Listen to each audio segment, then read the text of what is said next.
नमस्कार साथियों, कक्षा प्लस के इस प्लेटफॉर्म पे मैं योगेश बोहरा फिर से आपका स्वागत करता हूं। परीक्षा की घड़ी बिल्कुल नज़दीक है और रीट के जो परीक्षार्थी हैं उनके लिए बहुत ही शॉर्ट वीडियो मैंने ये बनाया है, जिससे आपको परीक्षा के जो नियम हैं, परीक्षा से जुड़ी जो महत्वपूर्ण बातें हैं वो आपको पता चल जाए। आपका बिल्कुल भी ज़्यादा समय नहीं लूँगा, बिल्कुल ध्यान से सुनना है और सारी बातें आपके लिए बहुत बहुत ज़रूरी होंगी। तो शुरू करते हैं। रीट की परीक्षा के लिए आपको क्या क्या चीज़ें जानना चाहिए, ठीक है ना। क्या आपका ड्रेस कोड रखा गया है, ठीक है, और क्या क्या नए नियम जारी किए गए हैं, कौन से दस्तावेज आपको लेके जाने हैं, इन सब के बारे में हम बात करेंगे। तो शुरू करते हैं।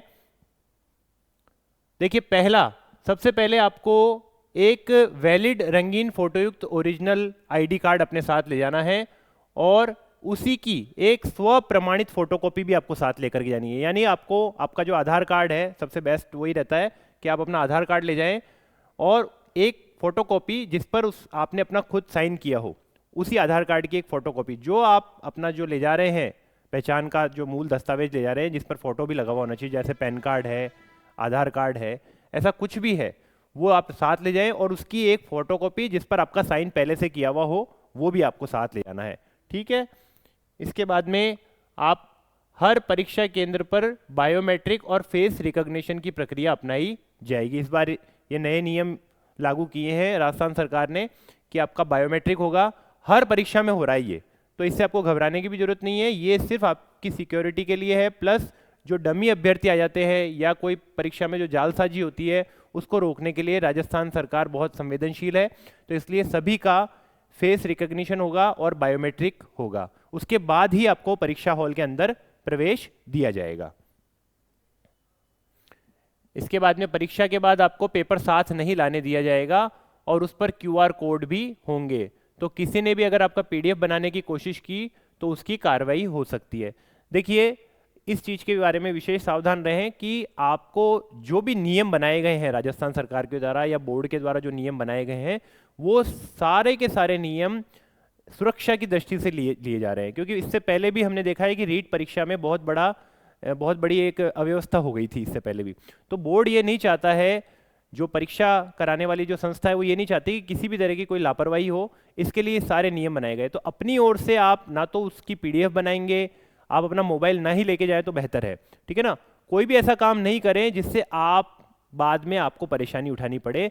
और सभी लोगों से ये है कि आप उनका सहयोग करें। अगर वो कह रहे हैं कि नहीं ले जा सकते तो आप कई बार बच्चे जिद करने लगते हैं, लड़ने लगते हैं, हमें पेपर चाहिए या ऐसी कोई बात है, तो ऐसा अगर कोई कर रहा है तो आपको ऐसा नहीं करना है। इस चीज़ का विशेष ध्यान रखें। आप परीक्षा देने आए हैं और आपका उद्देश्य परीक्षा को पास करना है, तो सारा फोकस केवल उसी चीज़ पर होना चाहिए। पेपर मिलता है नहीं मिलता है, उन सी चीज़ों पर आपको ध्यान नहीं देना है। तो अगर कोई नियम बना दिया गया है तो उसको आपको फॉलो करना है।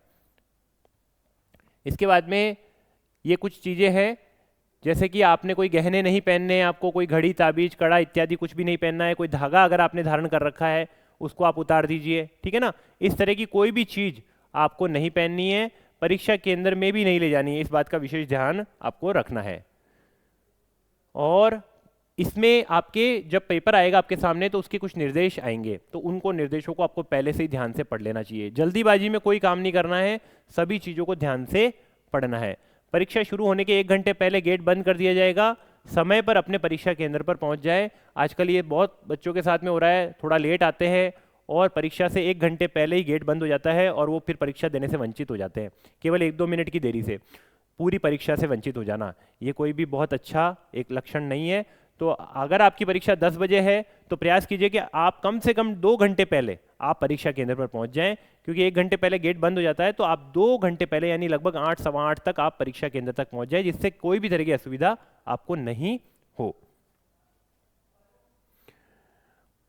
ठीक है ना। परिवहन साधनों का उपयोग आप सुरक्षात्मक नियमों के साथ करें। हालांकि बसें फ्री रहेंगी, लेकिन फिर भी आपको सुरक्षा के साथ, ये नहीं कि आप बस में खिड़कियों से चढ़ रहे हैं या कोई ऐसा काम कर रहे हैं, आप पहले ये सब चीज़ें पहले कर ले, 1 दिन पहले पहुंच जाए जहां तक संभव। अगर आप दूसरे शहर में जा रहे हैं तो 1 दिन पहले पहुंचने का प्रयास करें, ताकि भीड़ भाड़, आनन फानन या ऐसी कोई स्थिति में कोई दुर्घटना से आप बचे रह सके। आपका जीवन अधिक महत्वपूर्ण है, जीवन रहेगा तो परीक्षाएं भी पास हो जाएंगी, है ना। तो इसलिए आपको ये विशेष रूप से ध्यान रखना है कि आप जो भी करें उसको थोड़ा पहले कर लें, जिससे कि आपको दिक्कत ना हो। पात्रता परीक्षा में कोई नकारात्मक अंकन नहीं है, ये बहुत महत्वपूर्ण है, नेगेटिव मार्किंग नहीं होगी। इसलिए सभी साथी पूरे प्रश्न पत्र को हल करें और कोई भी गोला अगर खाली छोड़ो तो नेगेटिव होगी, ये विशेष ध्यान रखें। तो देखिए इस बार क्या 5 गोले आएंगे आपके, और 5वां जो होगा वो होगा अनुत्तरित प्रश्न, लेकिन उस 5वें का महत्व तो नहीं है, ठीक है ना। आपको कोशिश करनी है कि आप शुरू के 4 में से ही उत्तर भरें, क्योंकि उन 4 में से एक उत्तर सही है। शुरू के 4 में से कोई उत्तर नहीं वाला ऑप्शन इसमें भरने से बचें, क्योंकि पहले से ही नेगेटिव मार्किंग नहीं है। खाली बिल्कुल नहीं छोड़ना है आपको। तो आप हर प्रश्न को सॉल्व करते हुए, हर प्रश्न को हल करते हुए जो संभावित उत्तर है उसको आप साथ का साथ काला करते जाएं, और उसके बाद में अंत में जो है उन प्रश्नों को भी आप सॉल्व कर लें जो आपसे छूट गए हैं, लेकिन खाली किसी को भी नहीं छोड़े। अगर आपने खाली छोड़ दिया तो नेगेटिव मार्किंग होगी।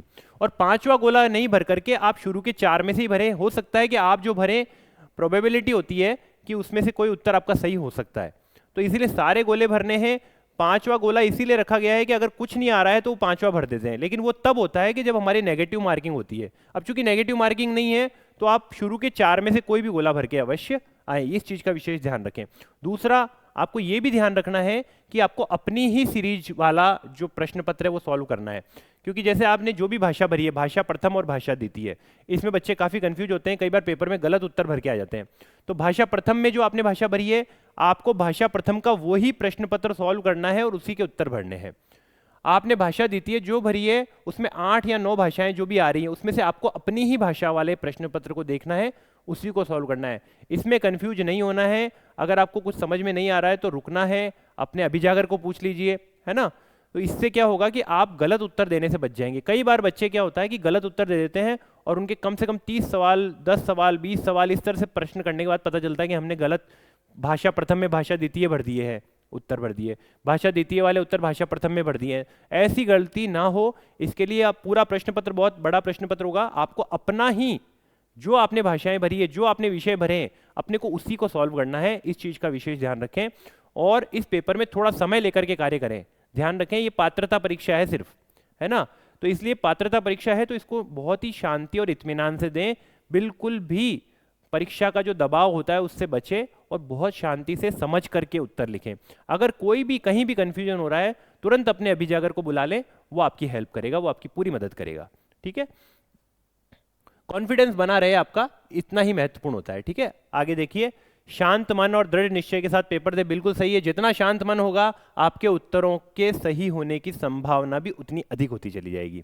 और आपका मन बिल्कुल पीसफुल रहना चाहिए, ठीक है ना। और वो सारा मैं बता चुका हूं आपको, किस तरह से पेपर सॉल्व करना है, हर चीज का आपको कैसे ध्यान रखना है, सारी चीजें आपको बताई जा चुकी है। तो इस तरह से ये मैंने आपको लगभग उसके जुड़ी सारी बातें बता दी है। ठीक है, कोई भी वस्तु आपके पास में नहीं होनी चाहिए ऐसी जो बाद में आपके लिए प्रॉब्लम करे। तो ये सारी चीजें आपको ध्यान रखनी है। आप पेपर बहुत अच्छे से दें, बिल्कुल ना घबराएं। पात्रता परीक्षा है, ये पेपर कोई पूरा जीवन नहीं है, ये भी ध्यान रखें। ठीक है ना। और एक दिन पहले या कम से कम 1 या 2 दिन पहले, अगर आप दूर जा रहे हैं, दूसरे शहर में जा रहे हैं, तो 1 या 2 दिन पहले वहां पहुंच करके अपनी व्यवस्था कर लें। परीक्षा सेंटर पर कम से कम 2 घंटे पहले पहुंच जाएं। ये सारी चीजें आपको ध्यान रखनी है। तो इसी के साथ मैं अपनी वाणी को विराम दूंगा। बहुत बहुत धन्यवाद, बहुत बहुत शुभकामनाएं।